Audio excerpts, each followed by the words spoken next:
Good morning and welcome to the Economic Development Administration's Build Back Better Regional Challenge office hours.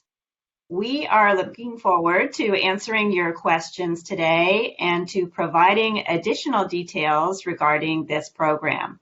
My name is Nancy Gilbert and I am with the Economic Development Administration's Economic Development Integration and Disaster Recovery Division, which is part of the Office of Regional Affairs. We are very excited to bring this information to you today. We turn to the next slide. We're presenting a quick agenda for you.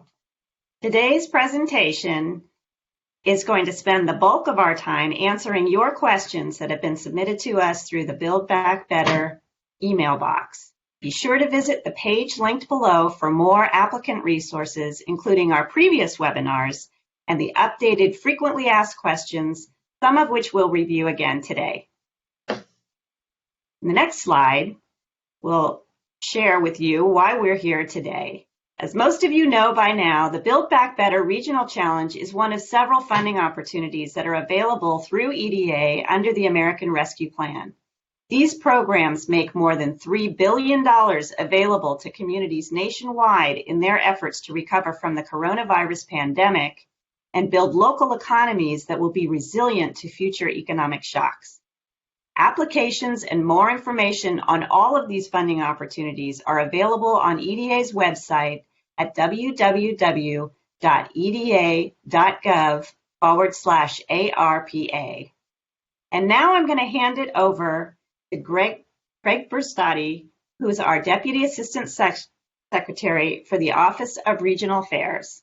Craig? Thanks so thanks so much, Nancy. And most importantly, thanks so much to our customers, our partners, and the communities that are working to design and develop proposals. I'm looking at our attendance today, and it looks like we've got over 600 people interested in learning what we have to share. And it's exciting what the type of activity and creative strategies that this program has instigated on the ground. And that's exactly what we were hoping for. Slide, please. And when I say that's exactly what we were hoping for, because you may have seen this visual before, but if not, the Build Back Better Regional Challenge is an economic development moonshot for a region's industry. We hope that folks, when you connect with this program and you see what we're trying to support here, you internalize desire for a new vision, accelerated growth, and equitable economic opportunities for an entire regional area. This is a little bit different than EDA's normal programming, but it builds upon the same foundations. Insofar as for many decades now, EDA has been supporting infrastructure, workforce, entrepreneurship, strategic planning, and much more to grow our regional economies. With this, we just want to do it all at once and more aligned than we've ever been able to do it before. We believe that this will strengthen the outcomes of regional cluster-based economic development. So when I speak about regional alignment and collaboration, slide please, I'd like to one more time foot stomp my sincere thanks to all of our customers and partners on the ground for their creative collaboration and fast action. I know this isn't easy. I know this is a lot. This is a big undertaking, and especially with the timeline that we have. But we also have a responsibility to get this economy moving again, and to do it in a way that reimagines how we do economic development so that we can reimagine some of our regional economies and making them a more equitable, effective cluster. So my thanks is also comes from a point of inspiration because I've seen states, municipalities, regional and statewide university systems collaborate and coordinate at a scale and speed that I don't know if we've ever seen in this industry before. I know a number of states just recently announced their kind of preliminary selections or endorsements for the clusters that they're going to support moving forward. There's regions that are crowdsourcing partners and ideas to build stronger partnerships and support for their efforts. And I think the variety of strategies that we're seeing is really exciting.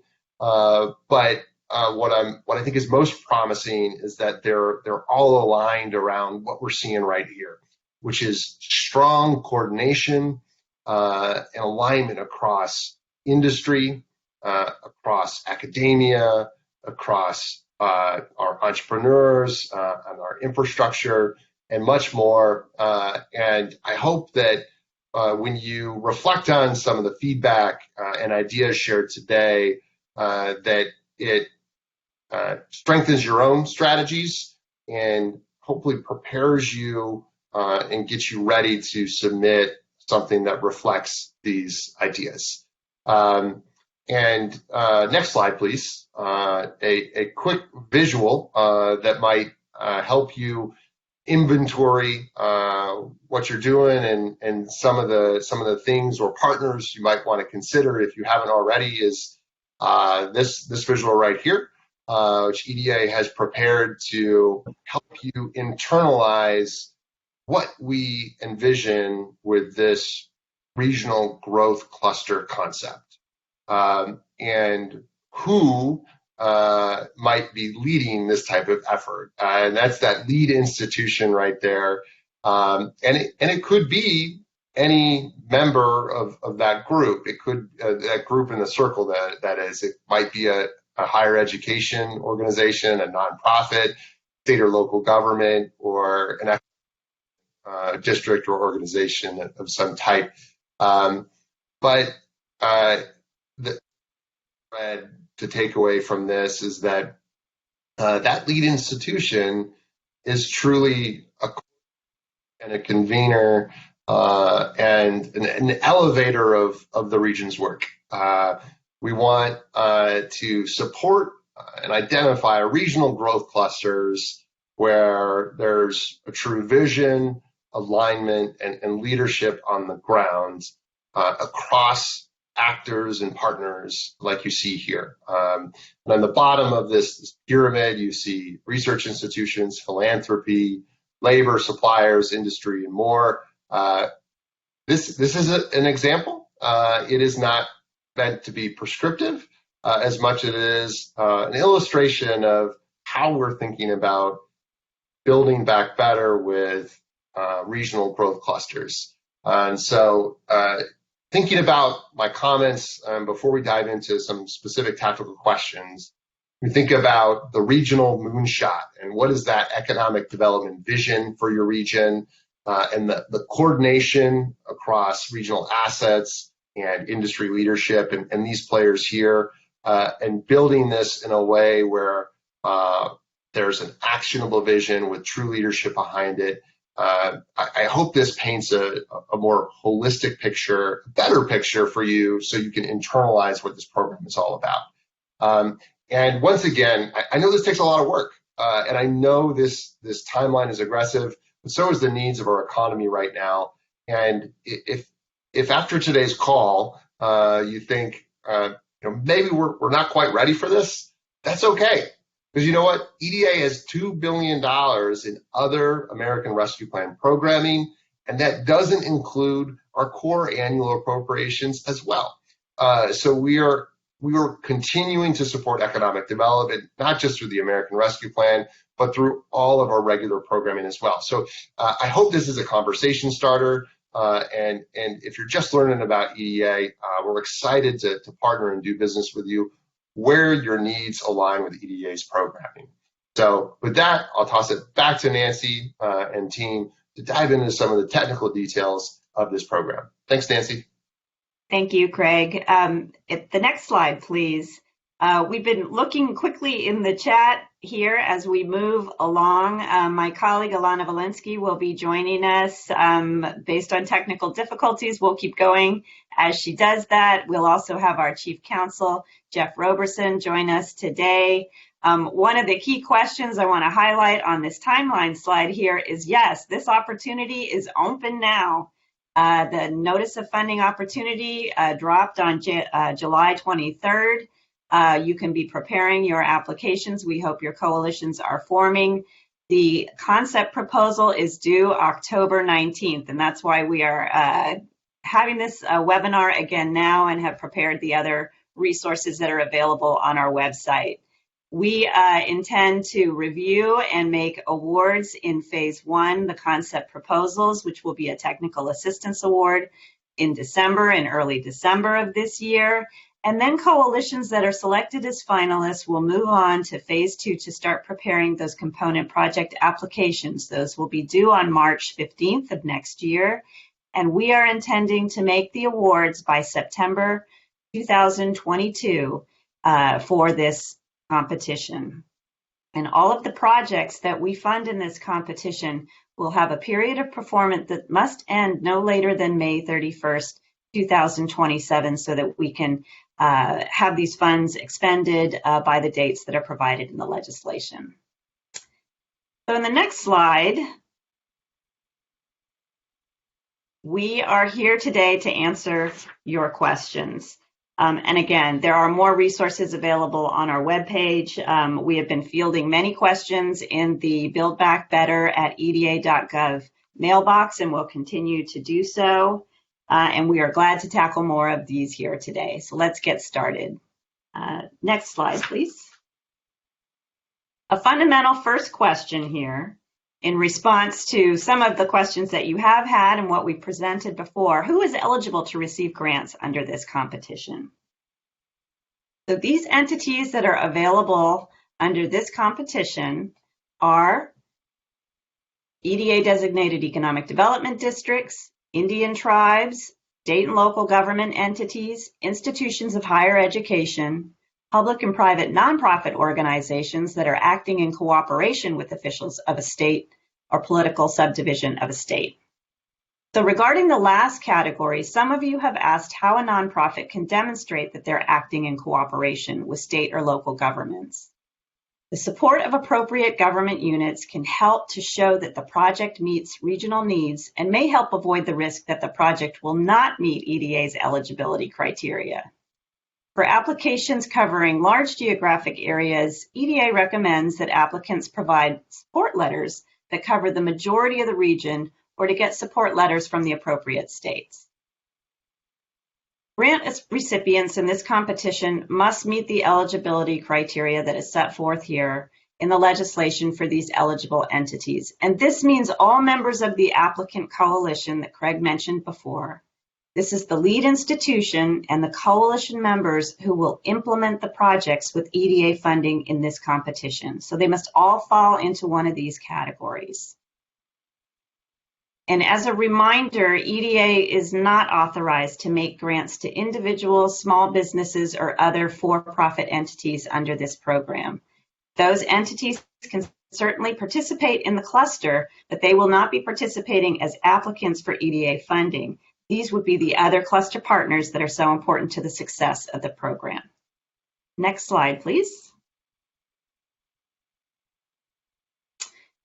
Here's another question that we have received. Applications from the same industry or region. We have received many questions like, will EDA accept multiple applications from the same state or region? Will EDA accept multiple applications from the same industry cluster? We did not restrict applications from the same area or industry coming in. However, given the small number of awards that will be made in this competition ultimately, it's unlikely that we'll be able to fund applications for similar clusters in the same region.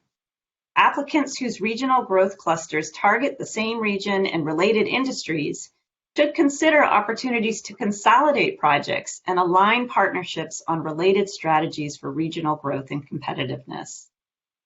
As a reminder, this national competition through which EDA is providing these transformational investments of $25 to $75 million and even up to $100 million in grant funding is ultimately to 20 to 30 regions that'll be selected across the country to grow these regional industry clusters or scale their existing ones.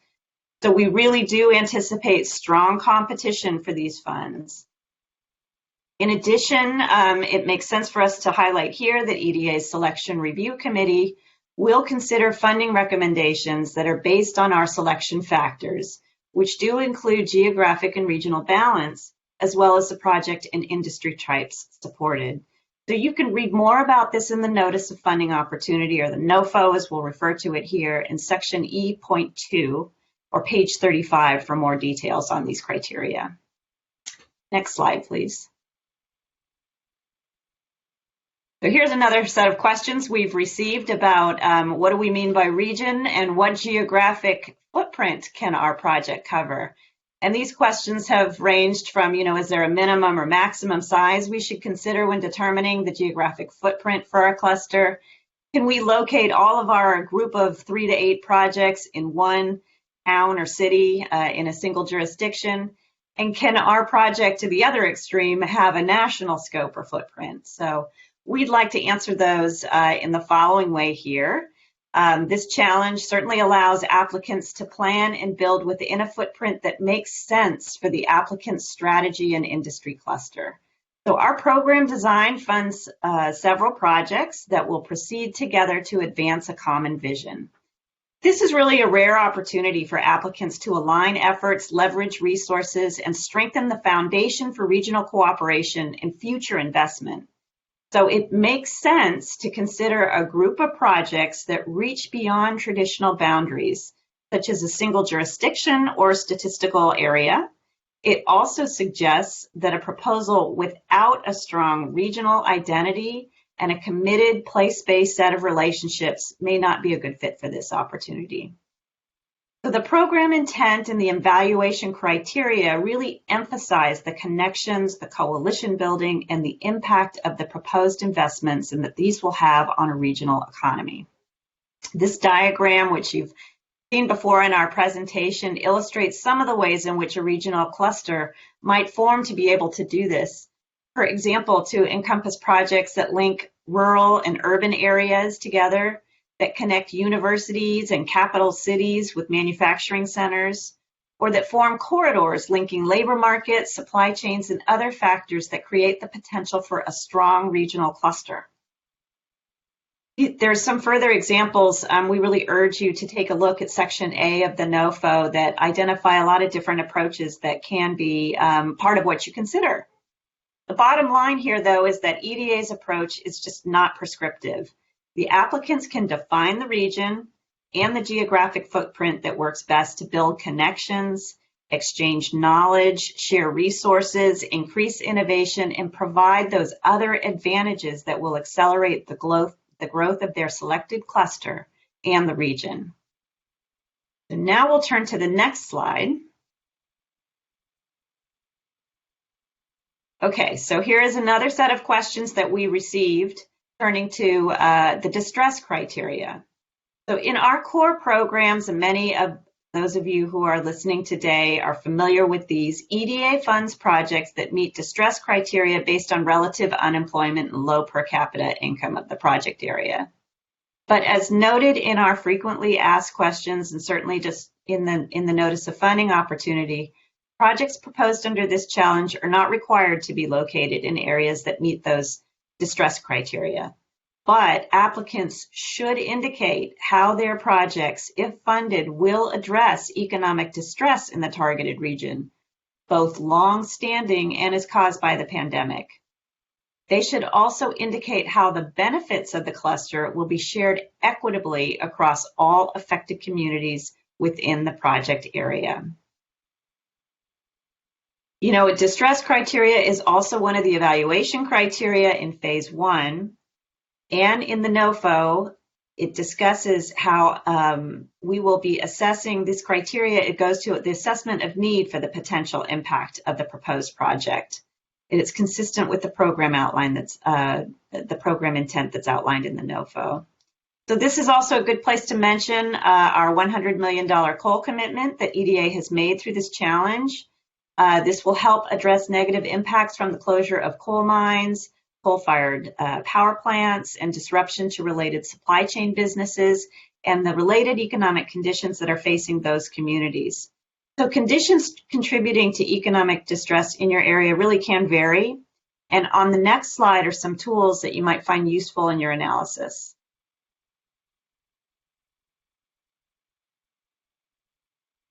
Here are two of the tools. We highlighted a number of these in our technical webinar that's posted on our webpage at the Build Back Better Regional Challenge Program webpage on eda.gov. Two tools here, though, that we wanted to highlight for you that will be helpful in describing conditions and opportunities that will be addressed by your projects. We are encouraging applicants to use quantitative measures where available. So here, these might be especially helpful in documenting conditions and planned outcomes and impact measures for your project. The second one on the slide here is our measuring distress tool that is available at statsamerica.org, which is one of EDA's partners. It provides practitioners with a fast and simple way to calculate whether your project area may meet EDA eligibility thresholds for unemployment and per capita income. That can also be valuable here.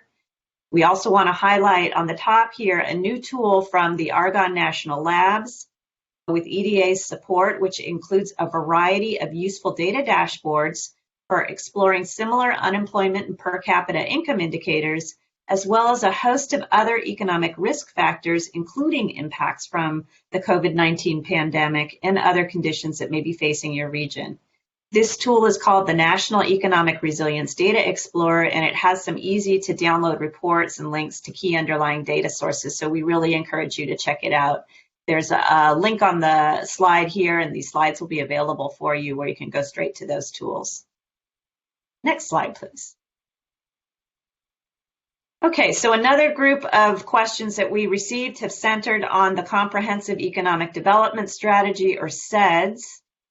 And this includes, how do we ensure that our proposed projects are consistent with a regional CEDS or an equivalent economic development plan? And what if our projects for this Build Back Better Regional Challenge Growth Cluster are not included in a CEDS, or there's no EDD for our service area?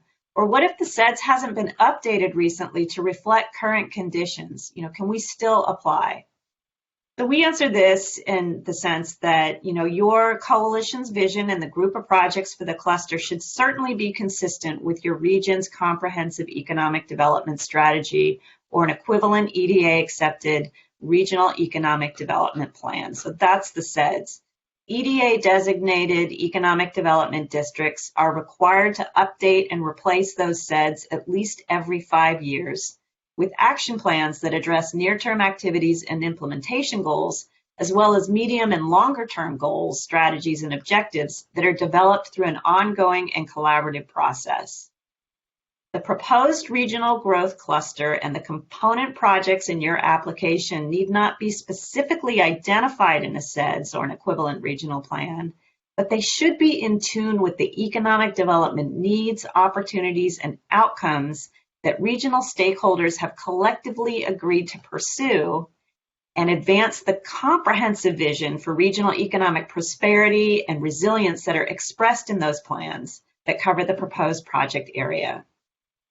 So if your region is selected to move into phase 2, the lead institution should discuss in their overarching narrative for that phase how the collection of proposed component projects will more specifically support the economic development needs and objectives outlined in the applicable CEDS or equivalent plans for the region covered. And applicants can also include letters of support from organizations that prepare CEDS or equivalent plans for those areas served. Applicants from geographies that are not covered by an economic development district are encouraged to reach out to EDA, our regional office that serves that state in which the proposed regional cluster is based. Our EDA regional points of contact or economic development representatives are listed in Section G of the NOFO, and they can help the applicant identify if there's an equivalent EDA accepted regional economic development strategy and organization that they can connect with. Next slide, please. Okay, so importantly, as Craig pointed out in the beginning, there is a structure to this initiative that has a lead institution serving as that point of contact for the regional coalition of applicants who have component projects and are putting together this vision for your regional growth cluster. So we have received questions about the lead institution, such as, can a lead institution participate in more than one Build Back Better regional challenge application? What is the lead institution's role in both phases of the competition? So both this first phase and in phase two when projects are funded and implemented.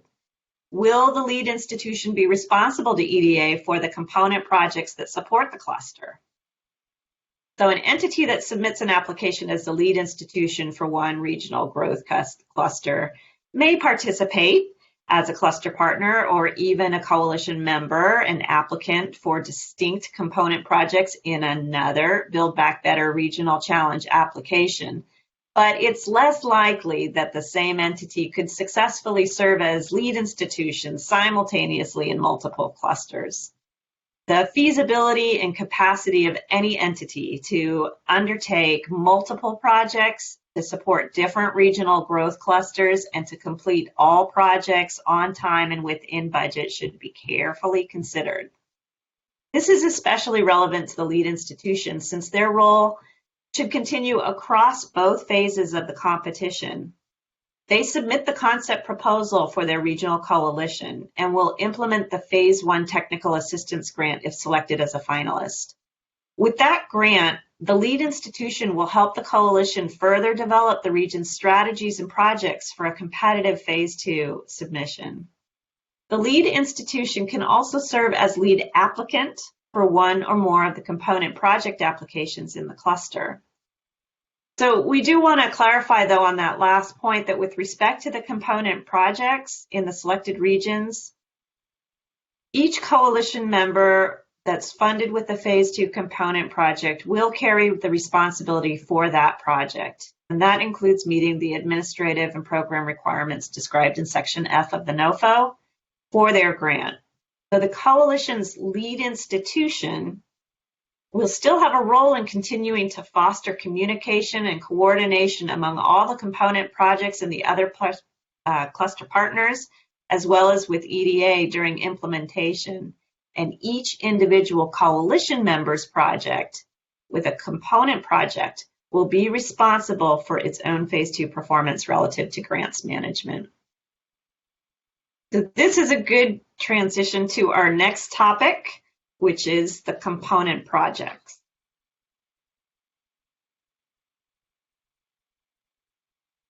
And the next slide, there you go. All right, thank you. So here's some of the most frequently asked questions, I guess, that we have received in the mailbox for sure on component projects. One of them is, to what extent can those component projects include several related subcomponents? And then, if selected for Phase 2, can we include a project, a component project in the Phase 2 full application that wasn't listed in my Phase 1 concept proposal? And then must region's entire group of component projects begin at the same time or have the same period of performance? So firstly, projects can include related subcomponents that fit together under a coherent scope of work to support the cluster. And this is similar to how EDA approaches our projects traditionally. EDA does expect that regional coalitions may identify new or modified implementation projects in the course of preparing their Phase 2 applications. So that's the period between when they submit the concept proposal, which is due October 19th, and then finalists, they'll have those couple of months after that till March 15th to really refine those. So we expect that when it's the case that a new component project or partner coalition member joins, then that coalitions that want to include those projects in their phase 2 applications, they will explain how that newly identified project will support the regional growth cluster and what occurred in that interim period to add that project or modify that project. And these projects can have varying periods of performance. This competition allows for construction and non-construction projects. Those can have quite different periods of performance. So that's based on the nature of the project and the scope of work. The projects should nonetheless be well coordinated and all aligned to support the overall vision of the regional growth cluster, including both through their near-term actions and their long-term impacts. So, and just remember that all projects that are funded through this competition in phase 2 must be completed by May 2027. Okay, so now we will turn to another presenter so I can get a rest of my voice. If you can turn to the next slide, we'll introduce Jeff Roberson. Jeff? Hey, this is Jeff Roberson. I'm the Chief Counsel at EDA. Happy to give Nancy a break since she's doing most of the heavy lifting. I'll do the next couple slides. This one relates to match requirements, and a lot of these are already addressed in our FAQs and on the website, but it's worth going into them specifically because they've come up quite frequently. The first question is, can entities other than the lead institution and members of the applicant coalition contribute to the required match for component projects? The answer is matching funds for component projects can come from a variety of sources, including state or local governments, philanthropy, industry partners, or other non-federal entities. You should be advised, however, that many types of federal funds cannot be used to meet these EDA match requirements. There are some that are available, such as like HUD CDBG funds, but there are some that are not. And it's useful to talk to your local representative at EDA to make sure that your sources of funding are legitimately used for match. And one that currently is not available is the Department of Treasury's coronavirus state and local fiscal recovery funds. They have not decided that those funds are eligible for match. They might change that opinion at some point, and we'll make that abundantly clear on our website if they do that, but currently those Treasury funds are not available to use as match. The second question that we get quite frequently is, what documentation must I provide with the concept proposal, that's phase 1, with respect to the accessibility of matching funds or other complementary investments? In terms of your concept proposal, the lead institution can address how coalition members plan to access matching funds for the component projects in the concept proposal narrative, in the key element appendices, or even through documentation included as part of the phase 1 submission, such as letters of support from cluster partners. Their additional documentation of committed match will be required by the finalists when they submit their full phase 2 applications, and those submissions are going to be due on March 15th, 2022. So at the phase 1 phase, you just sort of have to have a general idea that it's going to be available. In phase 2, it's going to have to be much more firm. And that gets to question 3. Will EDA require each component project to meet the match requirements separately, or can the non-federal cost share be met in aggregate by the entire group of projects? So at that stage, phase 2, applicants should indicate match committed for each individual component project. EDA will evaluate each finalist portfolio of projects holistically and will review the component project application specifically to address that project and the applicant's eligibility, as well as viability and feasibility as part of the regional growth cluster. It's worth noting that individual projects, just because they were proposed as part of a cluster, may not get funded. So we may fund, if you submit 8 projects, we may choose to fund only 7, and match or other feasibility issues might be the reason why we might cut something out. The phase 2 overarching narrative and each component application should therefore specifically address the match commitments for each of the proposed projects. For more information on the cost sharing and match requirements for this program, you should look at section C3 of the NOFO. Next slide. Now we've had a lot of questions about how states can support the regional coalitions. And those questions are, how can a governor's office support a regional coalition in this competition? Can states provide a letter of support to more than one Build Back Better Regional Challenge applicant? And can states use federal recovery funds to meet the match requirements for this competition? So EDA encourages regional applicants to demonstrate strong collaboration with state government partners, as well as with local government, private sector, labor, and community-based organizations. Such activities that are coordinated and strategically aligned with state economic development priorities and resources are well positioned to foster long-term growth and sustainability. Where there may be multiple coalitions forming to submit applications under the Build Back Better Regional Challenge, EDA encourages governors and state agencies to consider applicants' projects in the context of their statewide plans for regional recovery and to facilitate partnerships to combine efforts where feasible. Remember, as Nancy said earlier, we have limited funds and limited awards that we're going to make, so anything you can do to combine efforts to make yourselves stronger would be advisable. States may also participate as members of an applicant's coalition to implement component projects or can work with lead institutions for each coalition to provide letters of support, access to eligible matching funds, or other available resources as part of the competitive application for assistance during Phase 1 concept proposal and subsequent Phase 2 full application. That means the states, if they want to, they can choose to support more than one cluster. Again, given our geographic limitations and the amount of money that we're looking for, we're not sure how many we'll be able to give in a particular area, so that's a strategic decision. And on to the last question. I've already sort of addressed it in the previous slide, but it's worth reminding you that at the current moment, Department of Treasury's coronavirus, state, and local fiscal recovery funds are not available to be used as match. And there's additional guidance on the use of other federal recovery funds, including HUD CDBG funding, in question 44 of the frequently asked questions on our Build Back Better Regional Challenge webpage. Applicants can also, again, talk to their Economic Development Representative, or EDR, for more guidance. And as Nancy already mentioned, the EDR is in Section G of the NOFO, but also available on our website if you go to eda.gov/contact. Next slide. A couple of questions came in about private sector and community support, and they're related to who can be eligible entities. The first question was, can an industry representative be a lead institution for a regional growth cluster, and can industry be a coalition member? The answer is a for-profit entity cannot be a lead institution, and it cannot be a coalition member, since only entities that are eligible for EDA funding can serve as either of those two roles. That said, they still can be part of the group. They can still, the other two questions, how can the private sector support a regional growth cluster if they can't be the lead or coalition member? And how can the community and civic institutions that are not applicant organizations support these projects? The answer for both of those is basically the same. So while they can't be a lead or a coalition member, industry and other private sector partners, as well as philanthropy and community leaders, can demonstrate their support in many ways, including through commitments of financial or in-kind assistance, hiring commitments, or other strategies to support high-quality jobs, private sector and community-led coalition building, to strengthen the connections and expand their cluster partners.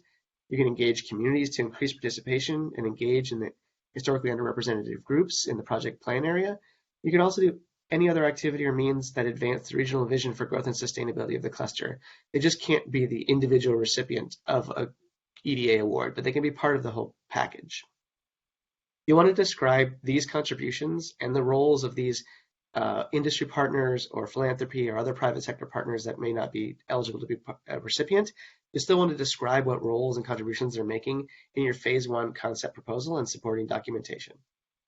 Next slide.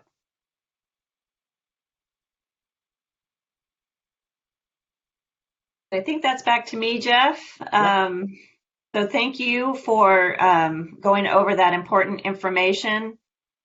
This will be recorded, so you can listen to it again. We know it's a lot of information, so we might be rushing you through these, but we don't expect that you might get everything on the first time around. So we hope that by having these recorded, you can review this information again and again. Most of this information that we're going over here is certainly information that's in the Notice of Funding Opportunity. It's information that we have addressed in frequently asked questions that are written out for you on the webpage. We know folks absorb information in different ways, so we're trying everything that we can to really clarify the information that's out there and make sure that you all have the resources you need. So through these webinars, through our written materials, and through the highly technical Notice of Funding Opportunity. So now moving on to the Technical Assistance Award and questions that we have received there. So there's really almost two parts to the Phase 1 application, which is the materials, which is the concept proposal and all of those important support documents, letters of support, the appendices. that allow you to describe your regional growth cluster and the partners and projects therein. There's also a pretty substantial technical assistance award that is part of this application project that goes to the lead institution.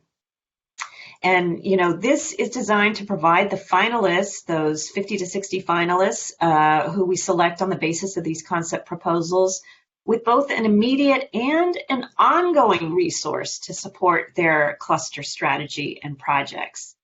So the anticipated project period, you know, we've had these questions.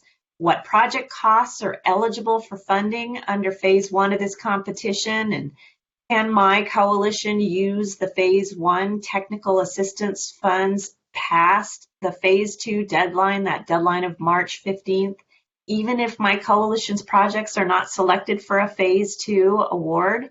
And are there any restrictions? This is another one that's really a technical question. Are there any restrictions on using contractors procured under the phase 1 PA grant in the implementation projects that EDA may fund in phase 2? So if the technical assistance award is used for those pre-development assistance for those phase 2 implementation projects, you know, what should we think of there in terms of procurement? So as mentioned, you know, the substantial technical assistance award that goes to the lead institution, the anticipated project period for that can range from 12 to 24 months or even longer, depending on regional needs. So it's not spend all this money before March 15th in getting ready for that application, that phase 2 application. This really is a technical assistance award that should stretch across those other phases. So, and that's because there's a variety of uses for the technical assistance award. For example, the award really can cover that component project application readiness roles, such as developing architectural and environmental engineering plans for those implementation component projects. It's also for helping coalition members mature their plans and strategies to reach historically excluded populations, you know, racial minorities, women, areas where are harder to reach or that we haven't reached with resources in the past. It also goes to the creation of the Regional Economic Competitiveness Officer to serve as the coalition leader, the liaison to EDA and other federal agencies.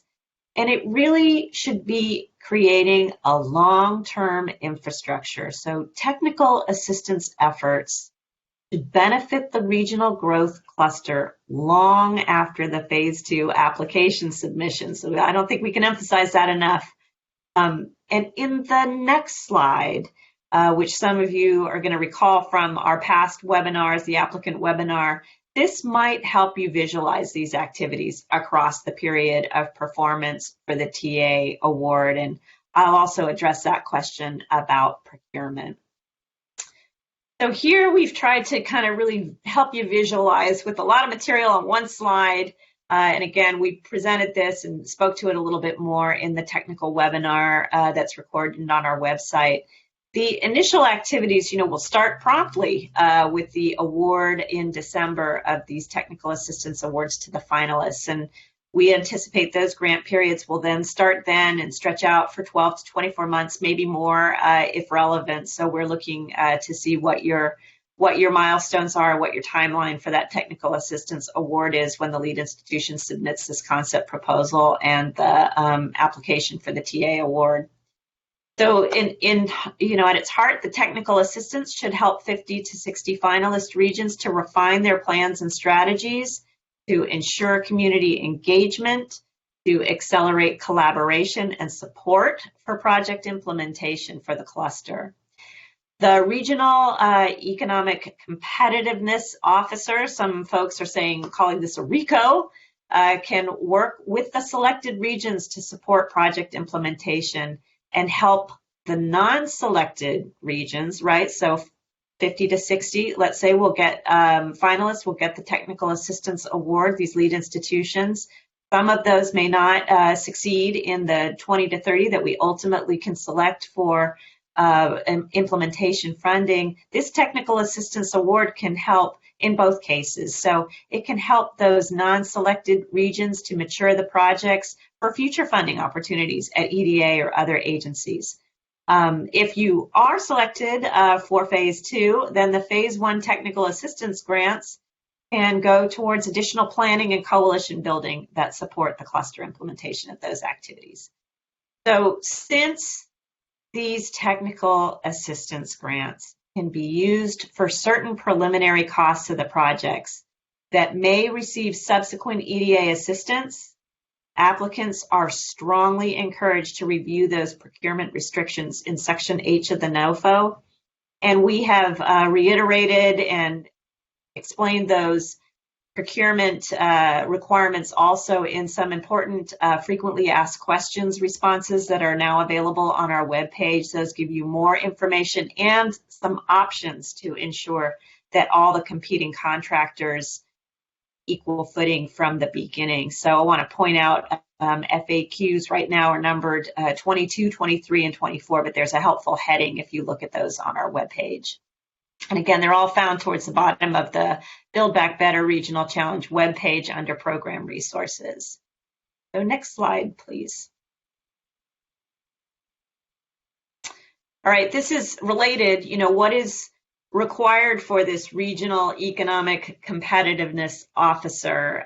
Is this Regional Economic Competitiveness Officer expected to work full-time on this project during Phase 1? Or is the position flexible based on the needs and scope of each project? Does the Regional Economic Competitiveness Officer position have to be funded out of those Phase 1 Technical Assistance Awards? Or can this position be included and funded on an ongoing basis out of the Phase 2 awards? So these are good questions, and certainly we've had a lot of them. This position, first of all, is required to be based in the lead institution, and it has an important role both during Phase 1 application sprint and afterwards. So this can be a new position or an existing one. Some roles and responsibilities are certainly outlined in the Notice of Funding Opportunity, and more were discussed in our overview webinar. That was the very first webinar we did way back in August 2nd, and that's recorded and on our webpage. We really are looking to this position as a valuable point of contact for coordination within your region and the cluster with EDA and among the peer regions really that'll be selected in this competition, so cluster to cluster even. So generally though, EDA has provided applicants with the flexibility to structure this position in ways that fit the industry, the region, the coalition, and the model for your cluster. So this position can be supported by the Technical Assistance Award, and lead institutions can continue the role as part of a Phase 2 component project as may be relevant, to accomplish the cluster activities, so long as the applicant doesn't duplicate costs for this position that may be covered on another federal award, including another EDA award. The lead institution for the coalition should provide a description and a timeline for staffing this position in the project and budget narrative in the Phase 1 Technical Assistance Award. So that's very important. So you can talk about it in your concept proposal materials. Definitely include this in the narrative that goes with that Technical Assistance Award application materials. And I'll mention that again in a moment. Next slide, please.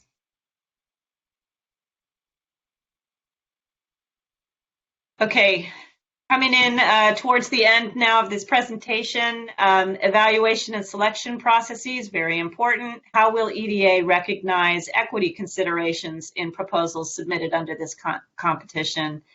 This was noted again in a sort of related set of questions we got about, regional assets, industry leadership, sustainability, and equity. These are named specifically as key elements of a strong regional growth cluster success. And they're in the NOFO, they're evaluation criteria, but are they really weighted equally with other review criteria, or are these more important than others? In this program, like EDA's other American Rescue Plan programs, we really aim to advance EDA's investment priorities, including the extent to which the projects will provide equitable and shared benefits across all affected communities. And we encourage applicants to review our investment priority on equity for further insight on how EDA will consider projects and investments in ways that ensure these equitable outcomes for historically underserved populations and places. Equity is one of our of the 4 key elements in a strong regional cluster mentioned earlier, and it's one of the 9 review criteria for the concept proposals submitted in phase 1.